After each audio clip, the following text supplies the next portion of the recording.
You ask Tiger to solve. This deals with linear equations with one unknown.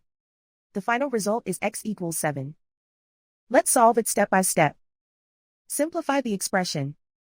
Simplify the arithmetic. Group all x terms on the left side of the equation. Subtract x from both sides.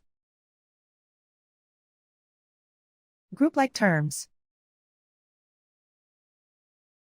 Simplify the arithmetic.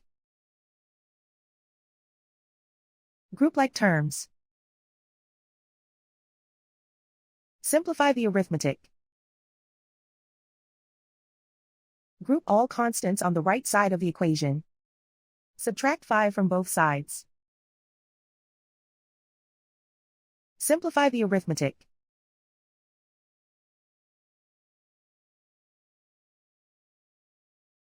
Isolate the x. Divide both sides by 2. Simplify the fraction. Find the greatest common factor of the numerator and denominator. Factor out and cancel the greatest common factor. And so the final result is x equals 7.